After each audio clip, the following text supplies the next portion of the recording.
Hello students, circle के next part में आज हम लोग पढ़ेंगे angle subtended bye an arc. ठीक है, किसी सर्कल के आर्क के द्वारा जो एंगल सबटेंड होता है सेंटर पे, सर्कल पे, ठीक है, उनके बारे में आज हम लोग पढ़ेंगे। तो फर्स्ट हमारे पास स्टेटमेंट है, आपकी बुक में ये थियरम नहीं है, फर्स्ट स्टेटमेंट लिखा हुआ है, if two chords of a circle are equal, अगर सर्कल के दो कॉर्ड इक्वल है, then their corresponding arcs are congruent, तो उनके करेस्पॉन्डिंग आर्क क्या होते हैं? कांग्रुएंट होते हैं। कांग्रुएंट मींस इक्वल होते हैं।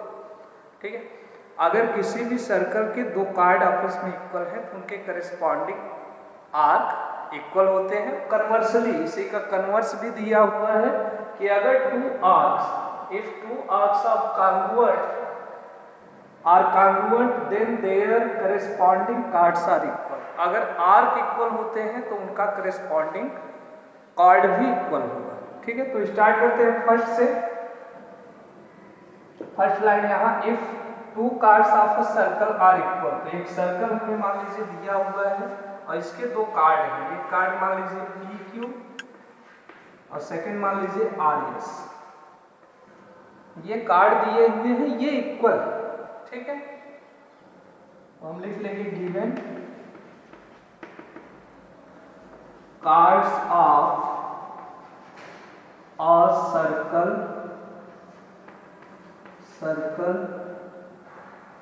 P Q and R S are equal. Chord है सर्कल के, ये दोनों इक्वल है, ये दिया हुआ है, if two chords of a circle are equal. ठीक है, सर्कल का सेंटर मान लेते हैं O है, O से P को, Q को, R को और S को ज्वाइन कर देते हैं। तो अभी दिखाना है then their corresponding arcs are congruent, मतलब इस कार्ड का करेस्पॉन्डिंग आर्क क्या होगा? ये होगा। ठीक है, माइनर ले रहे हैं, ये मेजर भी प्रूव हो जाएगा। ठीक है, अगर माइनर इक्वल हो गया तो मेजर पूरा सर्कल के सर्कमफेरेंस में से माइनर आर्क को माइनस कर लेंगे तो मेजर भी प्रूव हो जाएगा। तो हम लोग माइनर को प्रूव कर रहे हैं। आर्क PQ का करेस्पॉन्डिंग, कार्ड PQ का करेस्पॉन्डिंग आर्क है PQ और कार्ड RS का करेस्पॉन्डिंग आर्क है RS। हमें प्रूव करना है कि आर्क PQ और RS इक्वल होंगे। ठीक है, चलिए, तो to prove arc PQ is equal to arc RS, ये दोनों इक्वल है, ये हमें प्रूव करना है। ठीक है, चलिए प्रूफ। अब सर्कल में देखो यहाँ पे दो ट्रायंगल बन रहे हैं अलग अलग, POQ और ROS। तो हम यही ट्रायंगल लेंगे, in triangle POQ and triangle ROS। इसमें OP is equal to OR, इसका एक पार्ट लेंगे इस ट्रायंगल का, एक पार्ट लेंगे इस ट्रायंगल का। तो OP is equal to OR, reason OP is equal to OR, reason बताइए। ये है radii of circle, radii of circle. एक सर्कल के रेडियस हर जगह इक्वल होते हैं, पता है आपको। ऐसे ही same OQ is equal to OS, OQ is equal to OS, same reason radii of circle.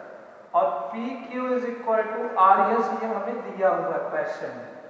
ठीक है, स्टेटमेंट में दिया हुआ है, if two chords of a circle are equal, तो PQ is equal to RS given.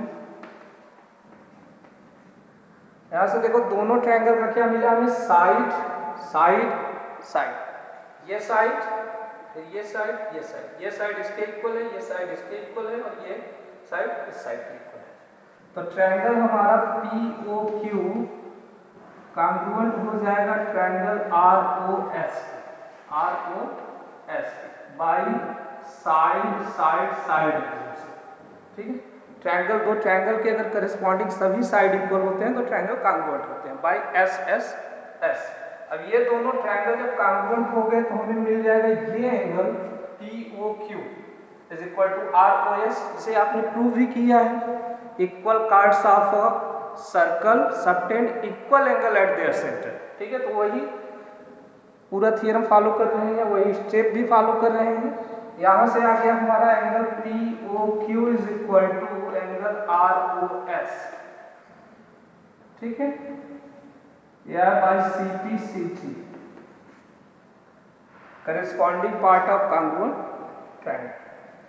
अब अगर ये एंगल इक्वल है पी ओ क्यू और आर ओ एस, तो इनका जो करेस्पॉन्डिंग आर्क होगा, दो एंगल अगर इक्वल है तो उनके करेस्पॉन्डिंग आर्क की मेजर इक्वल होती है। यहाँ से हम लोगों का अगर एंगल पी ओ क्यू और आर ओ एस इक्वल है तो पी ओ क्यू का आर्क पी क्यू और आर ओ एस का आर्क आर एस ये इक्वल होगा। हम लिख सकते हैं measure of R P Q equal to measure of R S, ठीक है। यही प्रूव करना था कि अगर दो कार्ड इक्वल होते हैं तो उनके करेस्पॉन्डिंग आर्क की मेजर इक्वल होगी। इसे आप बिना मेजर के भी लिख सकते हैं, ऐसे भी लिख सकते हैं, P Q is equal to are,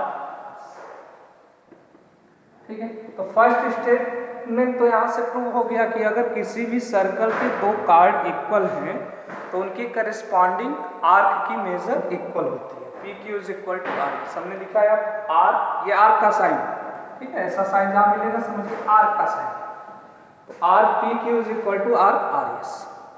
इसी प्रकार से अगर हम पूरा जो है निकालना पूछ चाहेंगे मेजर का, ठीक है, पी क्यू के द्वारा एक आर्क या मेजर आर्क ड्रा भी हो रहा है, ये पूरा, और आर एस के द्वारा भी यहाँ से ये पूरा ड्रा हुआ है, तो इसे भी आप लोग प्रूव कर सकते हैं। ये होगा circumference minus minor, circle same है तो सर्कमफरेंस सेम आएगा, तो दोनों कैंसिल हो जाएगी, यानी measure R P Q is equal to measure R R S, ठीक है। ये कर लेंगे अपने से, ये हो जाएगा। सेकेंड हमसे बोल रहे हैं if two arcs are congruent, second भी देख लो इसमें, if two arcs are congruent, congruent है मतलब ये इक्वल है, तो M P Q is equal to M stand for measure, measure of arc P Q is equal to measure of arc R S, ये इक्वल है। अगर दो arc equal होते हैं, वही ट्रायंगल का एंगल का जस्ट कन्वर्स, अगर एंगल इक्वल होते हैं तो उसकी करेस्पॉन्डिंग आर्क इक्वल होती है, अगर करेस्पॉन्डिंग आर्क का मेजर इक्वल है तो एंगल क्या होंगे, इक्वल होंगे।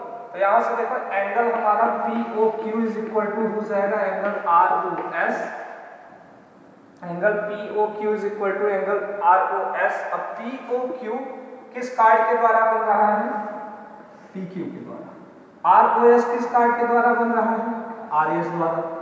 अगर एंगल इक्वल है, आपने थ्योरम पढ़ा है equal chord subtend equal angle at centre. Second इसका कन्वर्स भी पढ़ा है कि if two chord subtend equal angles at centre then they are equal in measure. तो यहाँ पे एंगल इक्वल हो जा रहे हैं, पी क्यू के द्वारा subtended angle P O q, r s द्वारा subtended angle R O s, ये इक्वल हो जा रहे हैं। अगर इक्वल हो रहे हैं इससे हमें पता चलेगा कि p Q is equal to r s. Reason दे देंगे यहाँ पे, if angles subtended by two arcs at center of circle are equal then cards are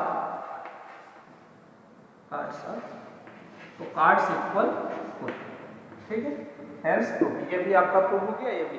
तो दो स्टेटमेंट हमारे पास थे, एक था कि अगर जो है हमारे पास कार्ड इक्वल दिए हुए हैं तो उनके करस्पॉन्डिंग आर्क इक्वल होते हैं, और सेकंड अगर इसी का कन्वर्स, अगर करस्पॉन्डिंग आर्क इक्वल हैं, अगर दो आर्क इक्वल हैं सर्कल के तो उनके करस्पॉन्डिंग कार्ड भी इक्वल होंगे, ठीक है। क्लियर है ये?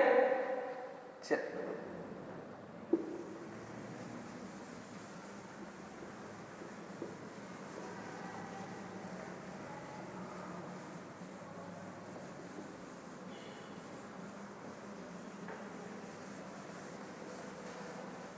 नेक्स्ट एक और स्टेटमेंट है, उसके बाद हम लोग थियरम पे आएंगे। एक स्टेटमेंट आपकी बुक में और है कि congruent arcs of a circle subtend equal angle at the centre, ठीक है। तो यहीं से हमने प्रूव किया था अगर कार्ड इक्वल है, आर्क इक्वल है, तो वो अपने एंगल पे इक्वल सेंटर पे इक्वल एंगल सबटेंड करेंगे। एक इसे और तरीके से समझ सकते हो, लाइन लिख लो पहले, कांग्रुएंट आर्क्स कॉन्ग्रुएंट आर्क को क्या बोलेंगे? Equal arc. वहां ब्रैकेट में दिया भी है, हुआ है congruent arcs of a circle subtend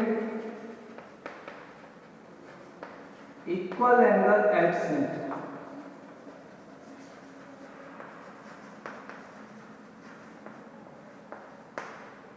ठीक है, तो एक तरीका तो हमने बताया, प्रूव किया। ये हमारे पास मान लीजिए आर्क है पी क्यू और दूसरा है यहाँ से आर्क आर एस। इस पी क्यू की लेंथ, ये पी क्यू आर्क होगा, इस आर एस की लेंथ के इक्वल है, तो ये सेंटर पे इक्वल एंगल सबटेंड करेंगे। मतलब ये एंगल पी ओ क्यू और इसके द्वारा बनेगा एंगल आर ओ एस, ये इक्वल एंगल सबटेंड करेंगे। ठीक है, तो एक तरीका आपने अभी हमने बताया फर्स्ट स्टेटमेंट। सेकेंड में एक और देखो तरीका होता है इसे सॉल्व करने का। जो मेजरमेंट होता है किसी भी आर्क का, ठीक है, आर्क का जो मेजर है पूरा, अगर आपका सर्कल कंप्लीट हो रहा है तो उसे हम लोग बोलते हैं सर्कमफेरेंस। लेकिन आर्क का जो लेंथ है, लेंथ ऑफ आर्क, ये फाइंड किया जाता है, एक फार्मूला है, length of arc is equal to 2 pi r theta upon 360। ठीक है, ये कैसे बना? देखिए, आपको पता है circumference of circle is equal to 2 pi r. अब यहाँ पे अगर हम 360 से मल्टीप्लाई कर दें, इसी में 360 बाई 360, तो ये सेम रहेगा 2 पाई आर 360 अपॉन 360 डिग्री। ये सर्कमफेरेंस ऑफ सर्कल है पूरा सर्कल के लिए, और सर्कल पूरा 360 का कंप्लीट एंगल बनाता है, तो उसके लिए ये फार्मूला है। अगर सर्कल कंप्लीट नहीं हो रहा है, केवल इतना ही पार्ट आ रहा है, ये थीटा तक ही एंगल हो रहा है, ठीक है, पूरा होता है तो 360, अगर थीटा तक ही आ रहा है तो यहाँ पे 360 की जगह पे क्या हो जाएगा? थीटा। तो length of arc 2 pi r theta upon 360। ठीक है, अब मान लेते हैं कि यहाँ पे ये एंगल बना रहा है आर्क पी क्यू थीटा 1 और ये बना रहा है थीटा 2, तो हमें प्रूव करना है कि थीटा 1 थीटा 2 के इक्वल होगा। अगर आर्क इक्वल है या कॉन्ग्रुएंट है तो इस सेंटर पे सेम एंगल बनाएंगे। इस आर्क की लेंथ निकालो, लेंथ ऑफ, लेंथ नहीं मेजर लिख रहे हैं direct, measure of arc P Q is equal to क्या होगा? 2 पाई आर थीटा, थीटा की जगह पे है थीटा 1 अपॉन 360, और measure of arc R S is equal to 2 pi R, यहाँ पे इसका एंगल थीटा 2 है, थीटा 2 अपॉन 360। क्वेश्चन में दिया हुआ है कि कॉन्ग्रुएंट है आर्क्स, मतलब ये आर्क इसके इक्वल है, M P Q is equal to measure of arc R S, ये हमें गिवन है, गिवन है। अगर ये दोनों इक्वल हो रहे हैं तो इनके राइट हैंड साइड भी इक्वल होंगे, तो हमें मिलेगा 2 pi r theta 1 upon 360 is equal to 2 pi r theta 2 upon 360। यहाँ देखो 360 से 360 कैंसिल, 2 पाई आर से 2 पाई आर कैंसिल, क्योंकि रेडियस तो सेम है, सेम सर्कल है, हमें मिल जाएगा theta 1 is equal to theta 2। यानी किसी सर्कल के अगर आर्क कॉन्ग्रुएंट होते हैं या इक्वल होते हैं तो सेंटर पे सेम एंगल सबटेंड करेंगे। ठीक है,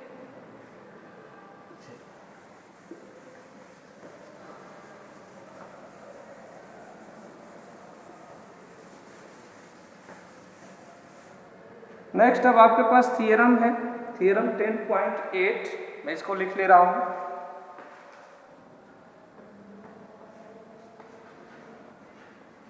थियरम 10.8 हमसे बोल रहे हैं the angle subtended bye an arc, subtended by an arc at the center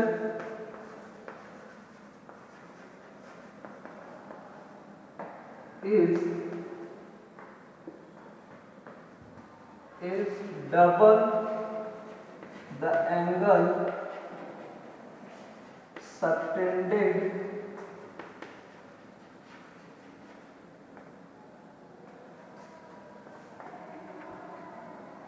subtended by it at any part of remaining circle,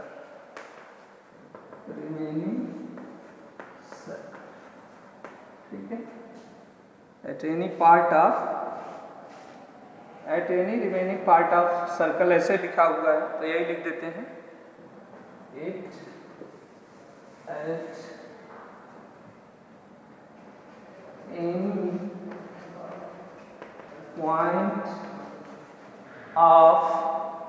any point on the remaining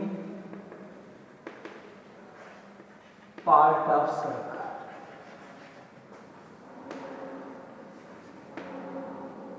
ठीक है, तो ये लाइन एक्चुअल में हमसे कह रहा है कि अगर हमारे पास कोई सर्कल है, मान लो ये सर्कल है, इस सर्कल के किसी भी आर्क द्वारा, आर्क मान लेते हैं यहां से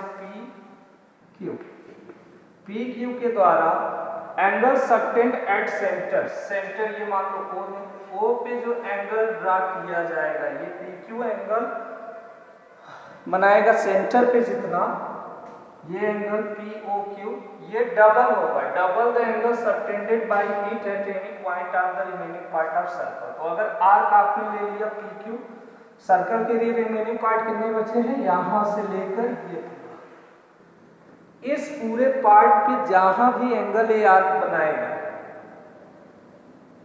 उसका डबल होगा सेंटर पे बना हुआ एंगल, या ऐसे बोल सकते हैं कि इस आर्क के द्वारा जहां भी एंगल बनेगा वो सेंटर पे बने सर्कल एंगल का हाफ होगा। ठीक है, तो सेंटर पर बनने वाला एंगल डबल होता है। पीक्यू के द्वारा एंगल कहाँ बनेगा, मान लो यहाँ बन सकता है, ये एंगल ये इसका हाफ होगा, ये एंगल बन सकता है, ये भी इसका हाफ होगा, ये एंगल बन सकता है, ये भी इसका हाफ होगा, ये एंगल बन सकता है, ये भी सेंटर पर बनने वाले एंगल का हाफ होगा। ठीक है, तो इसे हम लोगों को प्रूव करना है। हम 3 अलग अलग डिफरेंट कंडीशन ले रहे हैं। एक में मान लेते हैं कि ये आर्क हमारा दिया हुआ जो है वो माइनर आर्क है, एक मान लेते हैं मेजर दिया हुआ है, और एक मान लेंगे कि ये डायामीटर का एंड है। ठीक है, डायामीटर पे बन रहा है। तो हमारे पास 3 केसेस हैं। एक में हम मान लेते हैं कि आर्क हमारा 1 मिनट,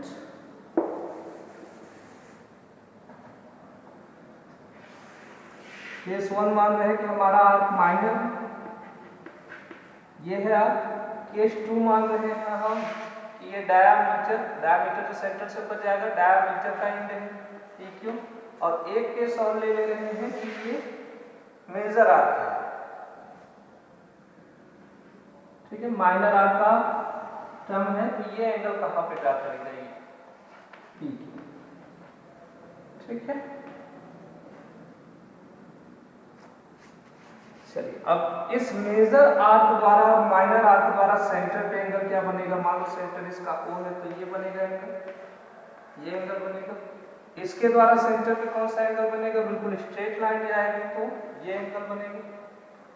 और इसके द्वारा यहाँ क्या बनेगा, इस मेजर आर्क द्वारा देखो सेंटर पे ये रिफ्लेक्स एंगल बनेगा। ठीक है, ये वाला एंगल पूरा आएगा POQ, ये वाला एंगल आएगा। तो हमें प्रूव करना है कि ये जो सेंटर पे एंगल्स बन रहे हैं ये अदर रिमेनिंग पार्ट पे जो भी एंगल बनेंगे किसी पॉइंट पे उसका जस्ट डबल होगा। ठीक है, हम यहाँ पे कंस्ट्रक्शन करना होगा, हमें थोड़ा सा पहले लिख लेते हैं। Given an arc PQ of a circle with centre O। मान लेते हैं कि कोई सर्कल है जिसका सेंटर O है, उसका आर्क है PQ। अब PQ माइनर आर्क भी हो सकता है, डायमीटर भी हो सकता है। ठीक है, सेमी सर्कल बनाएगा, सेमी सर्कल हो सकता है, या फिर PQ हमारा मेजर आर्क भी हो सकता है। और इसके द्वारा हमें प्रूव करना है, टू प्रूव इसके द्वारा रिमेनिंग पार्ट पे, इस पहले वाले में देखो इस आर्क के द्वारा रिमेनिंग पार्ट पे ये एंगल बनेगा, मान लो एंगल है POQ, A मान लो। ठीक है, किसी जगह पे पॉइंट है A तो एंगल बनेगा पी ए क्यू, इसके द्वारा यहाँ पे बनेगा पी ए क्यू, और इसके द्वारा इस पार्ट के द्वारा यहाँ एंगल बनेगा, ये मान लो पी ए क्यू, ये ठीक है। तो हमें प्रूफ करना है कि angle P O Q centre पर बनने वाला angle is 2 times angle P A Q, ठीक है। कार्ड के अलावा रिमेनिंग पार्ट पे बनने वाला एंगल, सेंटर पर बनने वाला एंगल रिमेनिंग पार्ट पर बनने वाले एंगल का डबल होगा, ये प्रूफ करना है, ठीक है। तो यहाँ पे हमें थोड़ा सा कंस्ट्रक्शन करना होगा, कंस्ट्रक्शन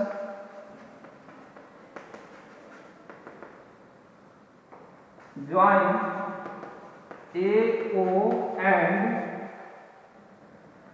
extend मतलब बढ़ाएंगे it to point B। अब ये पॉइंट भी इनसाइड भी सर्कल हो सकता है, आउटसाइड भी सर्कल हो सकता है, तो उसमें परेशान नहीं होना है। हम इनसाइड ले रहे हैं, ए से ओ को ज्वाइन किया और इसे पॉइंट बी तक रखा, सेम यही इसमें भी किया, ठीक है। सभी के लिए पॉइंट सेम है, तीनों शेप के लिए सभी पॉइंट सभी स्टेप सेम, तो ये भी बी तक बढ़ा और इसे भी हमने बढ़ाया, तो ए भी कहाँ तक आया, बी तक आया, सभी फिगर, ठीक है। चलिए प्रूफ,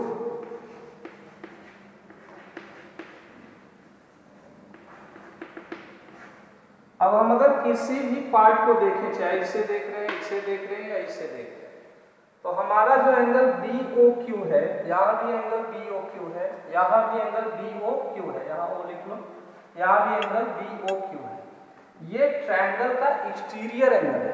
देखो यहाँ बी ओ क्यू, वो यहाँ लिख लो point b o q, triangle ए ओ क्यू का एक्सटीरियर एंगल है, यहाँ भी बी ओ क्यू ट्रायंगल ए ओ क्यू का एक्सटीरियर है, यहाँ भी बी ओ क्यू ट्रायंगल ए ओ क्यू का एक्सटीरियर एंगल है। And exterior angle of a triangle is equal to sum of its opposite interior angles। किसी भी ट्रायंगल का जो एक्सटीरियर एंगल बनता है या अपोजिट इंटीरियर एंगल की सम के इक्वल होता है, ठीक है। तो इन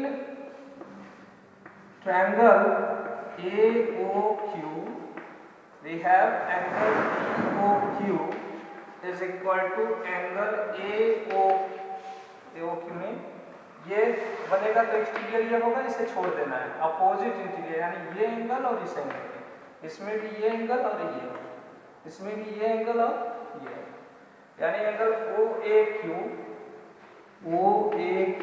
प्लस एंगल OQA के इक्वल होगा।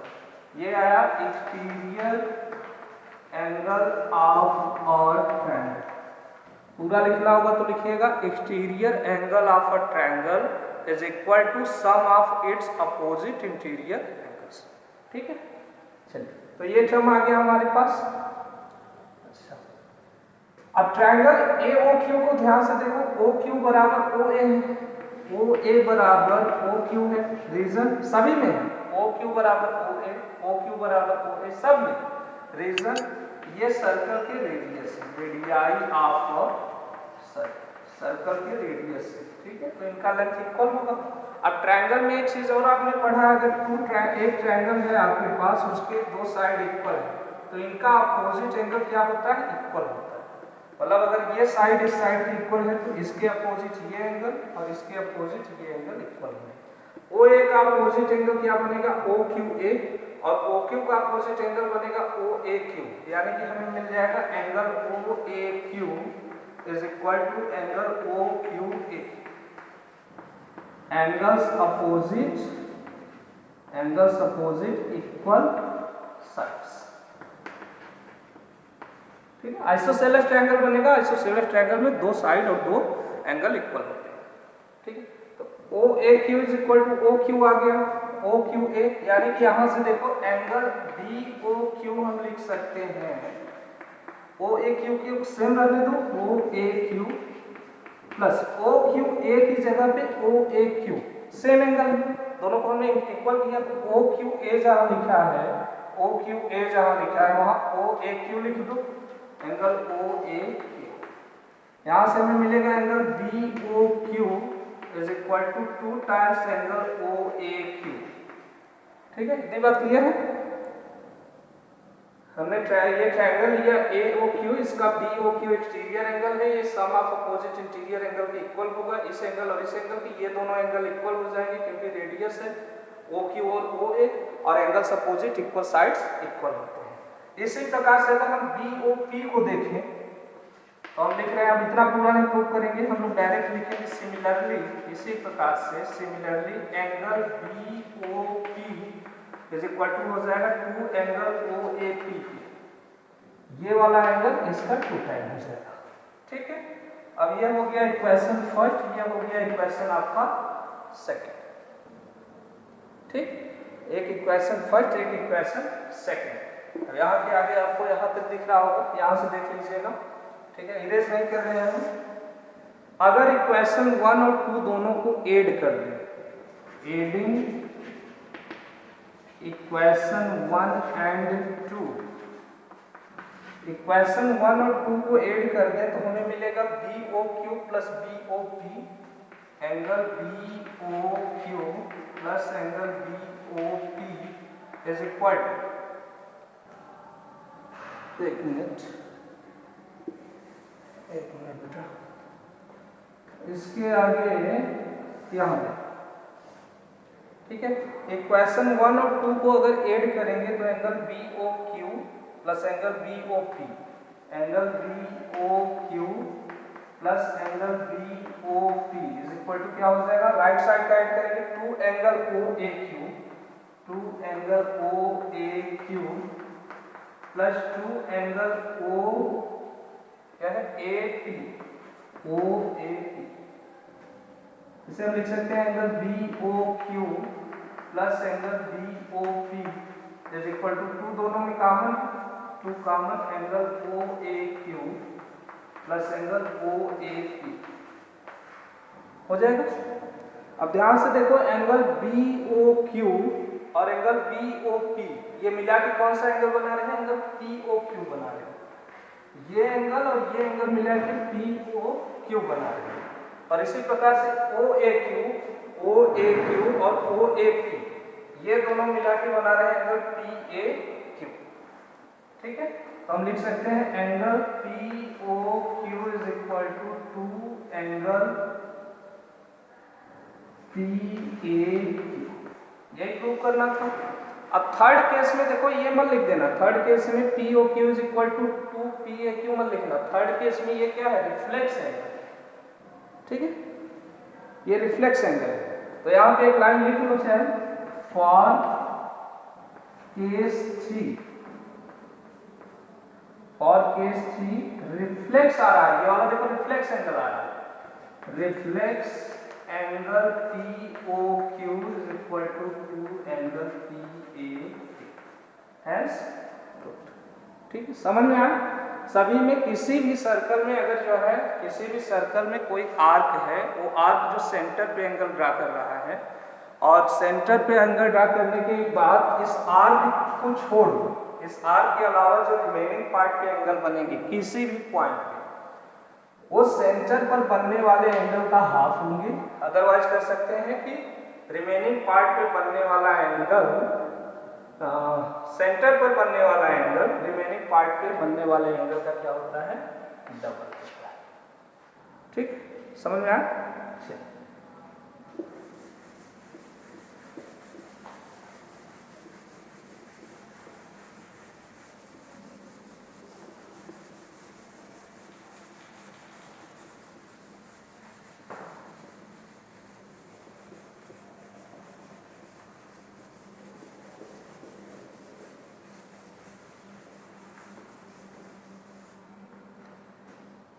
नेक्स्ट है आपके पास थ्योरम 10.9। हमसे बोल रहे हैं कि angles in the same segment of a circle are equal. Angles in the same segment of a circle are equal. मतलब अगर कोई सर्कल है, उसके सेगमेंट, चाहे माइनर सेगमेंट लो या मेजर सेगमेंट लो, माइनर सेगमेंट में बनने वाला एंगल मेजर सेगमेंट में बनने वाले एंगल के इक्वल होता है। ऐसे अगर हमारे पास कोई सर्कल है तो यहाँ से अगर एक पॉइंट लेंगे P, एक पॉइंट Q, अब ये इस पॉइंट को जब ज्वाइन कर लेंगे तो ये वाला बनेगा माइनर सेगमेंट पूरा, और ये वाला पार्ट बन जाएगा आपका मेजर सेगमेंट।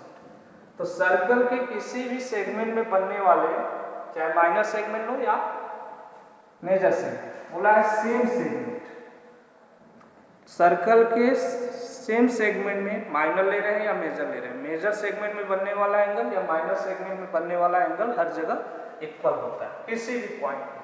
ठीक है, तो इसे हमें प्रूव करना है। सेगमेंट समझ गए? सर्कल का सेगमेंट होता है जो रीजन लाई करता है कॉर्ड और आर के बीच में। ठीक है, तो यहाँ पे हमें गिवन है ढेर सारे एंगल हैं, 2 एंगल्स ले रहे हैं। Given a circle with centre, given a circle with centre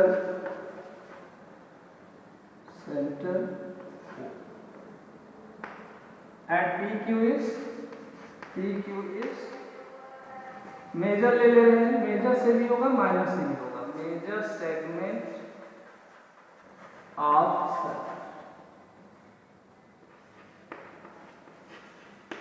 ठीक है, सेगमेंट को दिखाने के लिए एटलीस्ट 3 पॉइंट की जरूरत होती है। यहाँ पे हमने PQ मान लिया है, R को मान लिया है। ठीक है, उसे शो करने के लिए point P X Y Z ऐसा शो करना होता है। ठीक है, तो आप समझ रहे हैं माइनर सेगमेंट मेजर सेगमेंट अभी हमने बताया। टू प्रूव, मान लो कि हमें ऐसा सर्कल दिया हुआ है, इसका एक मेजर सेगमेंट हो जाएगा ये वाला पार्ट PQ, यहाँ पे बनने वाला एंगल यानी ये एंगल A, और यहाँ पे बनने वाला एंगल यानी ये B। ढेर सारे हो सकते हैं, यहाँ पर भी हो सकता है, यहाँ हो सकता है, यहाँ कहीं पर भी डाल। तो ये एंगल देखो इसी सेगमेंट में आ रहा है, ये एंगल पूरा इस सेगमेंट में आ रहा है। अगर इसे ड्रा करें मेजर सेगमेंट, ये एंगल इस एंगल के इक्वल होगा, यही हमें प्रूव करना है। Angle PAQ is equal to angle PB।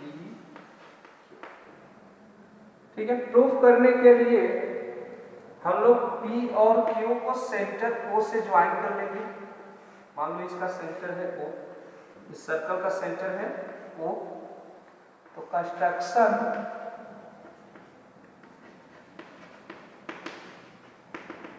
Join point P and Q with center O। मान लेते हैं कि हमने पॉइंट P को और Q को सेंटर से ज्वाइन कर लिया।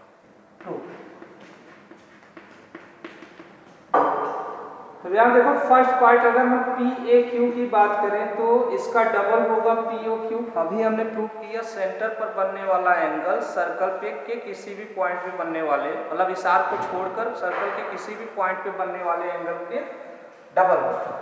तो हम लिख सकते हैं 2 angle POQ is equal to, ये डबल होता है sorry, POQ angle POQ is equal to 2 times angle PAQ। Reason angle subtended by arc at centre is double the angle subtended by arc at a point remaining part of circle. ठीक है, line learn कर लीजिए सब लोग कि circle के arc द्वारा centre पर बनने वाला एंगल उसके द्वारा उस आर्क के अलावा किसी भी पॉइंट पे बनने वाले एंगल पर डबल होता है। ठीक है, इसे मान लेते हैं ये इक्वेशन 1। सिमिलरली हमारे पास angle POQ is equal to हो जाएगा 2 एंगल PBQ। ये देखो इसी आर्क द्वारा सेंटर पे बन रहा है और इसी आर्क द्वारा यहाँ सर्कल पे बन रहा है। ठीक है, तो रीजन इसके लिए सेम होगा, इतना लंबा नहीं लिख रहे, सेम रीजन होगा। इसे इक्वेशन मान लो second from equation 1 and 2। Equation 1 और 2 को देखो तो लेफ्ट हैंड साइड POQ है, इसमें भी POQ है, यानी लेफ्ट हैंड साइड अगर इक्वल है तो राइट हैंड साइड क्या होगा, इक्वल होगा। हमें मिलेगा 2 angle PAQ is equal to 2 angle PBQ। 2 से 2 कैंसिल हो जाएगा, मिलेगा angle PAQ is equal to angle PBQ। ये प्रूव करना था। यस, ठीक है, समझ में आया ये? मतलब सर्कल आपके पास है, इसके द्वारा कहीं पर भी एंगल ड्रा कर लो, ये एंगल ड्रा कर लिया, ये एंगल ड्रा कर लिया, ये एंगल ड्रा कर लिया, ये सभी एंगल आपस में इक्वल होंगे। कहाँ से है? फर्स्ट वाला थ्योरम हमने यूज किया 10.8। यहाँ सेंटर O पर जो एंगल बनेगा इसका डबल होगा, इसका भी डबल होगा, इसका भी डबल होगा।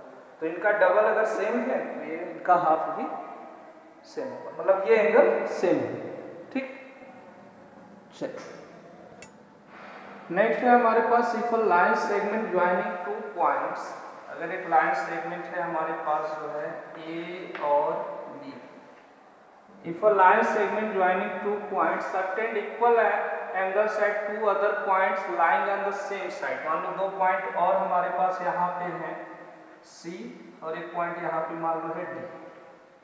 ठीक है, तो ये लाइन अगर इनके साथ इक्वल एंगल बना रहा है, मतलब एंगल यहाँ पे मान लो पॉइंट C है और D है, इनके साथ अगर सेम एंगल इक्वल एंगल बना रहे हैं, ये दोनों इक्वल एंगल बन रहे हैं, तो हमें प्रूव करना है कि ये सभी पॉइंट एक सर्कल पे लाई करेंगे।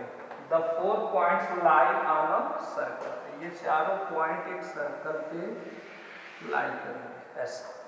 अगर इस लाइन द्वारा, इस लाइन सेगमेंट द्वारा पॉइंट C और पॉइंट D जो कि सेम साइड है, ठीक है, पॉइंट AB के सेम साइड है, देखो ऊपर साइड हमने लिया है तो नॉर्थ साइड ले लो, सेम साइड है, और अगर ये एंगल इक्वल है तो हमें प्रूव करना है कि ABC और D, ABC और D ये सभी पॉइंट सेम सर्कल पे लाई करेंगे, यानी ये पॉइंट्स क्या होंगे, कॉन्साइक्लिक होंगे। ठीक है, एक सर्कल के पॉइंट होंगे। तो इसे प्रूव करने के लिए हम लोग एक एग्जाम्पल लेंगे और कंट्राडिक्शन का भी प्रयोग करेंगे। मतलब हम ये प्रूव कर लेंगे, ऐसा मान लेंगे कि पॉइंट D जो है इस सर्कल पे लाई नहीं कर रहा है।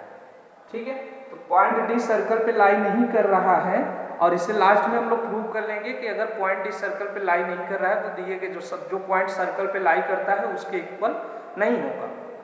मतलब अपने स्टेटमेंट को, एजम्पशन को अगर हम रॉन्ग कर लेते हैं, उसी को कंट्राडिक्शन कहते हैं। ठीक है, विरोधाभास। तो अगर वो हमारे जो है एजम्पशन को फॉलो नहीं करता है तो हमारा प्रूव हो जाएगा कि D इस पर लाई करता है। इसके पहले आप लोगों ने एक और पॉइंट पढ़ा था, ठीक है, सर्कल में हमने बताया था 3 नॉन कोलिनियर पॉइंट से होकर एक सर्कल ड्रा होता है। मतलब अगर आपके पास कोई भी 3 पॉइंट नॉन कोलिनियर है A B C, तो ये किसी सर्कल पे लाई करेंगे। 3 non collinear points always lie on a circle. कैसे हमने ये बताया भी था, AB और BC को ज्वाइन कर लो, इनका बाइसेक्टर ड्रा कर लो, इसका भी बाइसेक्टर, जहाँ मिलेंगे वहां से A और B और C की डिस्टेंस सेम होगी, तो सर्कल जब बनेगा तो ये तीनों पॉइंट क्या करेंगे, लाई करेंगे किसी सर्कल। ठीक है, ये आपको आता है, यहीं से स्टार्ट कर रहे हैं, और हम लोग मान रहे हैं कि D हमारा जो D है पॉइंट, ये सर्कल पे लाई नहीं कर रहा है। ठीक है,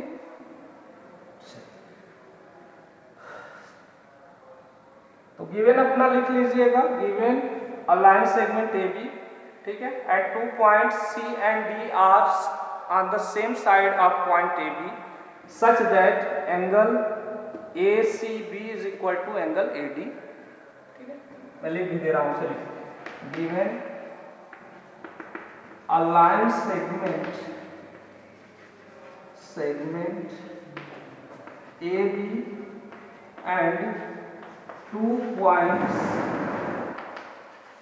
C and D lie, so point C and D lie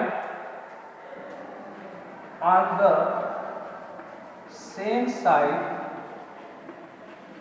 of line A B, ठीक है, सच दैट दिया हुआ है कि ए बी सी और डी के साथ इक्वल एंगल बना, such that angle A C B is equal to angle A D, ठीक है, ये गिवन है हमारे पास। तो प्रूव करना है कि ए बी सी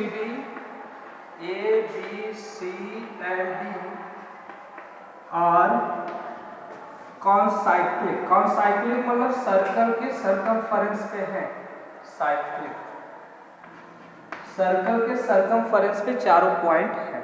तो जैसा मैंने स्टार्टिंग में ही कहा कि पहले मान लीजिए कि कोई एक पॉइंट इसमें सर्कल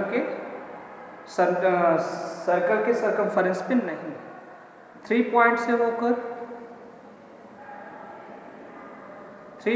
होकर जो भी 3 पॉइंट अभी हमने बताया, 3 पॉइंट जब भी बनेंगे वो हमेशा अगर नॉन कोलिनियर है तो वो एक सर्कल पे लाई करते हैं, ठीक है। तो यहाँ पे प्रूफ में हम लोग लिखेंगे, सीधे फिगर बनाने में उससे क्लियर रहेगा। ये पॉइंट है, मान लो ए बी सी, एक सर्कल है हमारे पास, इसके पॉइंट है ए बी सी है, ये पॉइंट है। अगर सी भी है इस पे तो इस पे एक सर्कल बनेगा, ठीक है, इससे होकर एक सर्कल जाएगा। हमने बताया 3 नॉन कोलिनियर पॉइंट है तो वो हमेशा सर्कल पे लाई करते हैं। डी वाले को हम मान रहे हैं कि सर्कल पे नहीं, ठीक है, डी वाले को, पॉइंट डी को मान रहे हैं कि सर्कल पे नहीं है। तो 2 कंडीशन बनेगी, इसे हम लोग लिखेंगे केस 1 और एक कंडीशन और बनेगी जिसे हम लोग लिखेंगे केस 2, ए बी ये मान लो सी, ठीक है। एक केस ये बनेगा कि डी आपका सर्कल के बाहर हो सकता है और एक केस बनेगा कि डी सर्कल के अंदर हो सकता है। तो पहले केस में हम मान रहे हैं कि यहाँ पे कोई पॉइंट है डी, ठीक है, यहाँ पे कोई पॉइंट है डी जो सर्कल के इंटीरियर में लाई कर रहा है, ये हो, ठीक है।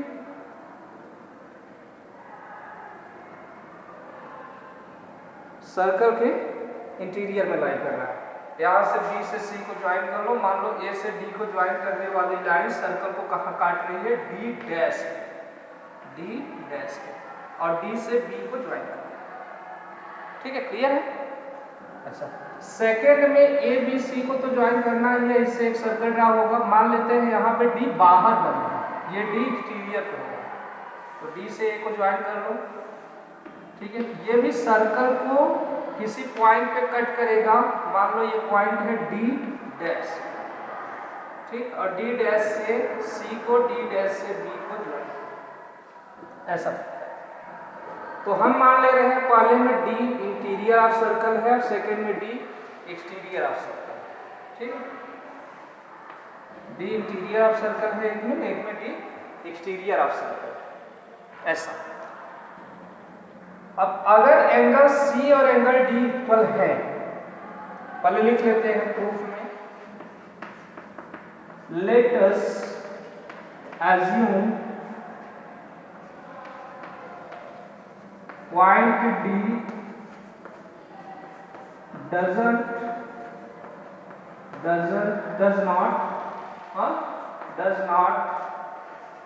lie on the circle।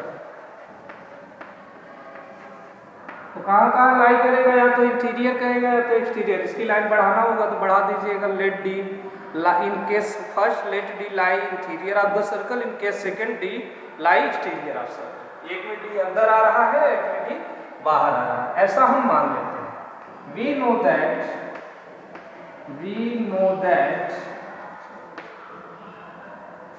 3 non collinear points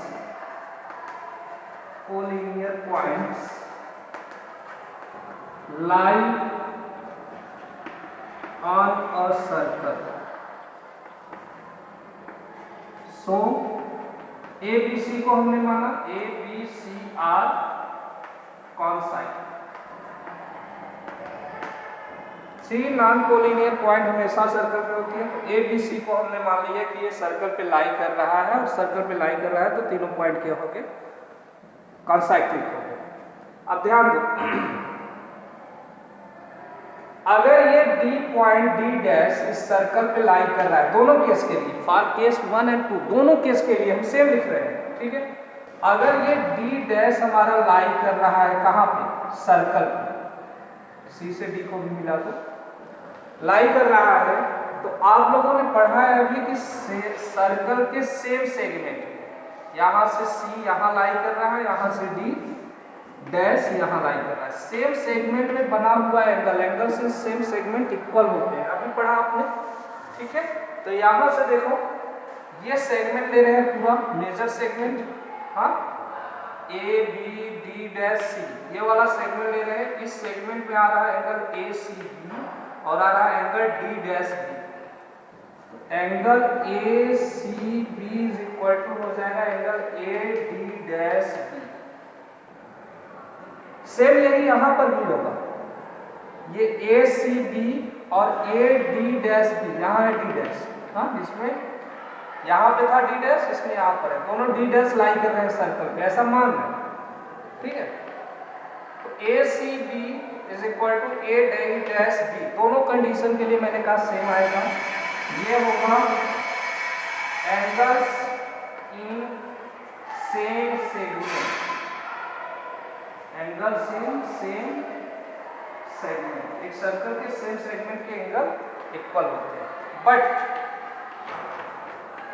angle A C B is equal to angle A d b, ये हमें गिवन है, बोला है कि दोनों पॉइंट के साथ सेम एंगल बनाते हैं, यहाँ लिखे भी angle A C B is equal to angle A d b. अब इसे मान लो इक्वेशन, इसे मान लो इक्वेशन सेकेंड, तो from equation 1 and 2 a C b दोनों का लेफ्ट साइड इक्वल, इधर a D dash b a d, यानी angle A D dash b is equal to होगा एंगल ए डी, एंगल ए d, angle D dash B angle ए d B एक ही condition पे equal हो सकता है, जब डी डैश बिल्कुल डी पे लाई कर जाए, यहाँ पर भी डी डैश बिल्कुल डी पे लाई कर जाए, इसी कंडीशन, या फिर डी बिल्कुल डी डैश पे आ जाए, डी डी डैश पे आ जाए, तभी पॉसिबल है ये दोनों एंगल इक्वल है। तो यही हम लिखेंगे, दिस इज पॉसिबल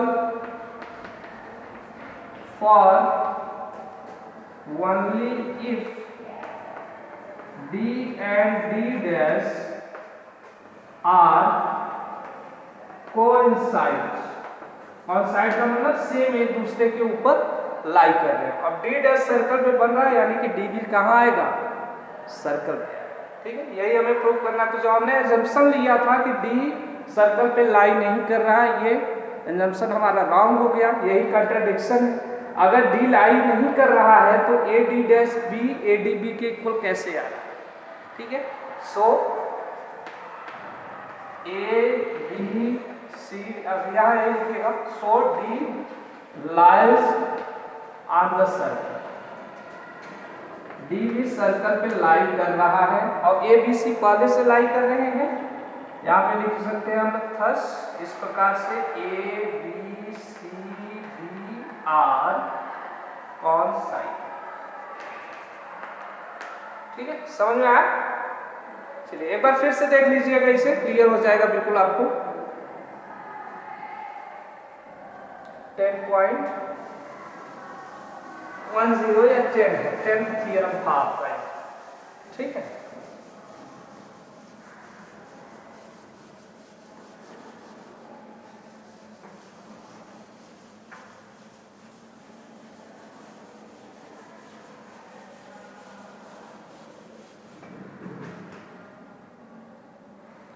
नेक्स्ट है हमारे पास the sum of 10.1, the sum of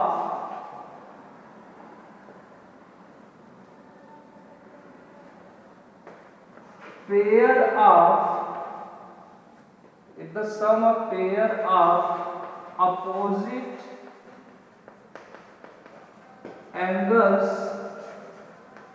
of a sum of pairs of opposite angles of a, या if भी लिख लो, if the pair of sum of pairs of opposite angles of a quadrilateral is 180 degree, then quadrilateral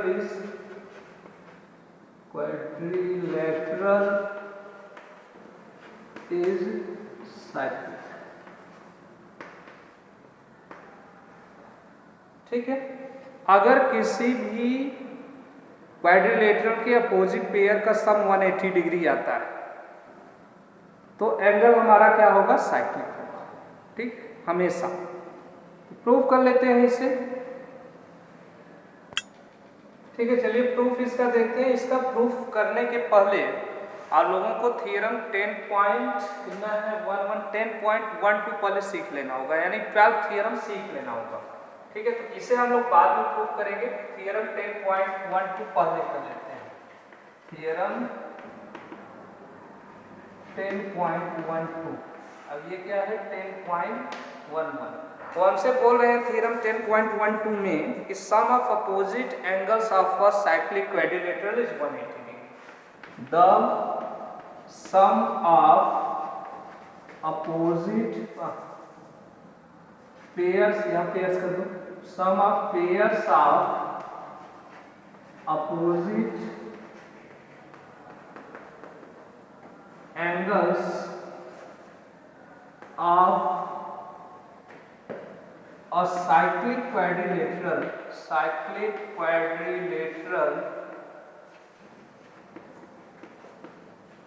is 180 degree। किसी cyclic quadrilateral के opposite angle का pair जो होता है, opposite pair जो होते हैं एंगल का, उनका सम 180 डिग्री होता है। तो इसे प्रूव कर लेंगे, इसी से ये प्रूव हो जाएगा। ठीक है, तो पहले हम मान लेते हैं हमारे पास कोई एक साइक्लिक क्वाड्रिलेटरल है, ए बी सी और यहाँ से डी। ठीक है, एक काम करो, सी उसमें यहाँ मान लेते तो उसमें भी यहाँ मान लो, कोई दिक्कत नहीं है उससे। ए बी सी डी एक साइक्लिक क्वाड्रिलेटरल है। जरा इसके डायगोनल को ज्वाइन करो, ए डी और बी सी। ज्वाइन करने पे मान लो ये ढेर सारे लगभग 8 एंगल बन रहे हैं हमारे पास, लगभग नहीं 8 ही बन रहे हैं। ये इसे एंगल 1, इसे एंगल 2, ये एंगल 3, ये एंगल 4, ये एंगल 5, ये एंगल 6, ये एंगल 7 और ये एंगल 8, ऐसा एंगल मान लो। ठीक है, ये सब लिख लीजिएगा। Given ABCD is a cyclic quadrilateral. To prove angle A plus angle D is equal to 180, angle B plus angle C is equal to 180 degree. ठीक है, अपोजिट एंगल्स ABCD अगर ये ऑर्डर में रहते हैं ABCD तो angle A plus angle C 180 आता है। ऐसे लर्न मन कर लिया अगर angle A plus angle C ही 180 होगा, ऐसा नहीं। जैसे पॉइंट दिया हो A और D अपोजिट एंगल्स है, angle A plus angle D 180, angle B plus D का अपोजिट क्या है C, angle B plus angle C is equal to 180 degree. यही हमें प्रूफ करना है। जरा ध्यान दो, ये एंगल 5 और एंगल 8 ये दोनों सेम सेगमेंट में लाई कर रहे हैं। ध्यान से देख रहे हैं, एंगल A5 और ये एंगल 8 दोनों सेम सेगमेंट में लाई कर रहे हैं, इसी के द्वारा AB के द्वारा बने हुए हैं। तो angles in same segment are equal, अभी प्रूफ किया आज के ही, हाँ आज के ही वीडियो में प्रूफ किया है। सेम ऐसे ही सभी एंगल का अगर इक्विवेलेंट हमें निकालना हो तो एंगल 1 इज इक्वल टू क्या होगा, एंगल 4। ये देखो एंगल 1 यहाँ आ रहा, फिर इसी से एंगल 4 हम लिखेंगे angle 1 is equal to angle 4। Angles lie in same segment, और सेगमेंट का नाम लिखना होगा तो लिख दीजिएगा इन सेम सेगमेंट CD। देखो CD ये वाला बड़ा वाला सेगमेंट इसी में लाई कर रहा है A1 और इसी में लाई कर रहा है। सेम सेगमेंट बढ़ाना होगा तो CD लिख लेना, अदरवाइज ये सही। ठीक है, ऐसे ही एंगल 2 इज इक्वल टू क्या होगा, एंगल 2 यहाँ से ऐसे देखो और ये इसे देखो, angle 2 is equal to angle 7। Reason same, angles lie in same segment. फिर एंगल 3 इज इक्वल टू क्या होगा, इधर से देखो angle 3 is equal to angle 6, angle 3 is equal to angle 6, same कहानी, एंगल्स लाइन सेम सेगमेंट। फिर angle 4 is equal to, 4 हम लिख चुके हैं क्या, हाँ 4 इज इक्वल टू 1 लिख चुके हैं, 4 नहीं लिखना। Angle 5 is equal to angle 8, ये 5 और ये 8 देखो सेम सेगमेंट में आ रहे हैं, ठीक है, सेम सेगमेंट, क्लियर है। Angle 5 is equal to angle 8, angles lie in same segment, सब में यही पॉइंट रहेगा। अब ये सभी को अगर हम ऐड कर दें, angle 1 plus angle 2 plus angle 3 plus angle 5, हाँ ये 5 आ रहा है, plus angle 4 plus angle 7 plus angle 6 plus angle 8, या फिर ऑर्डर में भी ऐड कर सकते हो 1 plus 2 plus 3 plus 4 plus 5 plus 6 plus 7 plus 8, सबको ऐड करेंगे तो कितना आएगा 360। 1 2 3 4 5 6 7 8 सबको ऐड करेंगे तो 360 आएगा। Sum of all angles of a quadrilateral, sum of all angles of quadrilateral, ठीक है, sum of all angles of quadrilateral. अब देखो हमें कुछ चीजें रिप्लेस करना है, जैसे हमें a प्लस डी फाइंड करना है तो 1 लिखेंगे, 2 लिखेंगे, 6 और 5, बाकी 3 4 8 7 को रिप्लेस करना होगा। तो एंगल 1 लिखेंगे, लिख दो एंगल 1 प्लस एंगल 2 भी लिखेंगे, एंगल 3 को रिप्लेस करना है तो 3 इज इक्वल टू कितना था एंगल 6, एंगल 6 प्लस एंगल 5, हाँ लिखेंगे एंगल 5 लिखेंगे, हमारा डी में आ रहा है, ए और डी के एंगल ले रहे हैं 1 2 5 6, यही एंगल ले रहे हैं। तो 5 की जगह पे हो गया हमारे पास 1 प्लस 2 प्लस 3, 5 की जगह 5 भी रखेंगे, 5 लेना है, प्लस 4 की जगह पे क्या लेना है एंगल 6, एंगल 6 प्लस 7 हमें नहीं लेना है तो 7 के स्थान पे क्या आएगा, 7 के प्लेस पे एंगल 2 प्लस एंगल 6 लेना है हमें, एंगल 6 प्लस एंगल 8 के प्लेस पे क्या आएगा एंगल 5 इज इक्वल टू 360। सभी एंगल 2 टाइम होंगे, देखो एंगल 1 दूसरा एंगल रिप्लेस नहीं हुआ है क्या, 4 4 एंगल 4 एंगल 1 एंगल 2 एंगल इसकी जगह पे ये हो गया, इसकी जगह पे ये 4 इज इक्वल टू 6 नहीं है बेटा, 4 इज इक्वल टू है angle 1, angle 4 is equal to angle 1, ठीक है। अब इसे देखो angle 1 2 time, angle 2 2 time, angle 5 2 time, angle 6 2 time, तो सभी 2 टाइम है, 2 हम कॉमन लेके लिख सकते हैं, angle 1 plus angle 2 plus angle क्या है 5 plus angle 6 is equal to 360 degree. सभी 2 टाइम थे तो 2 कॉमन, 2 अब उधर भेज दो तो 2 से 360 डिवाइड हो जाएगा 180 आएगा। एंगल 1 और 2 मिला के क्या बना रहे हैं angle A, angle A plus 5 और 6 मिला के क्या बना रहे हैं angle D, is equal to 2 से डिवाइड कर देंगे 360 तो आएगा 180। देखो ए और डी क्या है, अपोजिट पेयर है, ठीक है, अपोजिट एंगल के पेयर है, तो angle A plus angle D is equal to 180। इसी प्रकार से हम लोग कर सकते हैं similarly angle b plus angle c is equal to 180। यही था हमारा sum of pairs of opposite angles of a cyclic quadrilateral is 180, ठीक है, ये क्लियर हुआ है, क्लियर है। चलिए इसी की हेल्प से हम लोग 10.11 प्रूव करेंगे। हमें पता है कि अपोजिट पेयर जो होते हैं उनका सम 180 होता है, तो यहाँ हम लोग एक एग्जाम्पल ले रहे हैं कि मान लेते हैं कि हमारा पॉइंट, हमारा ABCD के जो पॉइंट्स हैं उसके अपोजिट पेयर का सम 180 है, लेकिन वो साइक्लिक नहीं, ठीक है। तो 2 केस बनेगा, केस 1 ये, केस 2 ये, ठीक है। इसी तरीके से जैसा अभी हम लोग थ्योरम 10.10 प्रूव किए हैं उसी से, तो केस 1 में हम मान रहे हैं कि D जो है हमारा, यहाँ लिख लीजिएगा, प्रूफ डायरेक्ट प्रूव कर रहे हैं, गिवन अपना लिख लीजिएगा, ठीक है। Let us assume ABCD is not a quadrilateral, और इसी को लास्ट में राउंड, प्रूव हो जाएगा कि ABCD एक साइक्लिक क्वाड्रिलेटरल है।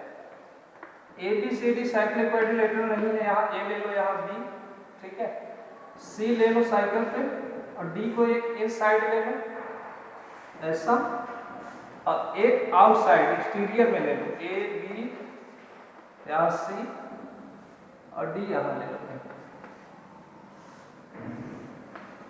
ठीक, मान लेते हैं कि D ABCD एक साइक्लिक क्वाड्रिलेटरल नहीं है, जो दिया हुआ है उन्होंने साइक्लिक क्वाड्रिलेटरल नहीं है, तो D या तो इंटीरियर में लाई करेगा या तो एक्सटीरियर में। अब अगर हम AD को प्रोड्यूस कर दें,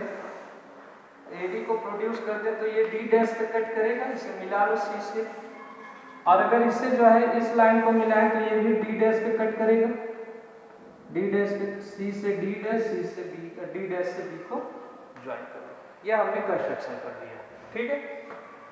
चलिए, ABCD dash is a cyclic quadrilateral. मान लेते हैं कि ABCD न होके ABCD डैश साइक्लिक क्वाड्रिलेटरल है, तो angle A plus angle D dash is equal to हो जाएगा 180 डिग्री। इसमें भी angle A plus angle D dash is equal to, क्योंकि साइक्लिक अभी हमने प्रूव किया 10.12 इजीलिए पहले प्रूव किया, साइक्लिक क्वाड्रिलेटरल के अपोजिट एंगल का जो सम होता है वो 180 डिग्री होता है। A प्लस D डैश 180 हो जाएगा, ठीक है। क्यों होगा? सम ऑफ, या सीधे ऐसे लिखो, opposite angles of a cyclic quadrilateral,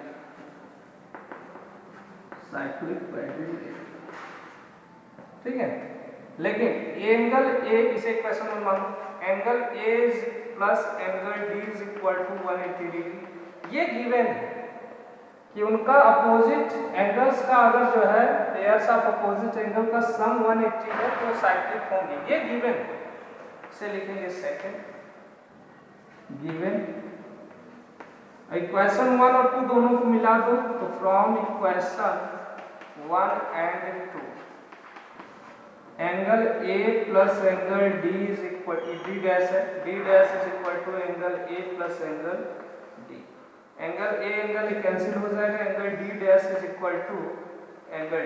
और ये कब पॉसिबल है? जब D डैश बिल्कुल D पे लाई कर रहा हो, या D डैश पे लाई कर रहा हो, ठीक है। It is possible for only if D and D dash are coincide। अगर एक दूसरे पे लाई कर रहे हो तभी ऐसा पॉसिबल है। तो D डैश जो मैंने लिया था सर्कल पे, ये बता रहा है कि जहाँ D डैश है वहीं पे D है, यानी कि ABCD is a cyclic quadrilateral, ठीक है। प्रूव हो गया। यहाँ पे हम लोगों ने एक्सरसाइज इस थ्योरम को प्रूव करने के लिए इसके आगे का भी थ्योरम यूज किया है, ठीक है। उसे पहले हम लोगों ने प्रूव कर लिया, जब वो प्रूव हो गया तो उसी की हेल्प से ये प्रूव हो गया, ठीक है। एक बार फिर से देख लीजिएगा। तो वीडियो थोड़ा सा लंबा हो गया है, जिसके कारण हम लोग जो है एक्सरसाइज के क्वेश्चन, एग्जाम्पल के क्वेश्चन अभी इस पार्ट में नहीं कर पा रहे हैं। उसके लिए नेक्स्ट वीडियो बनाना होगा। Thank you so much, thank you.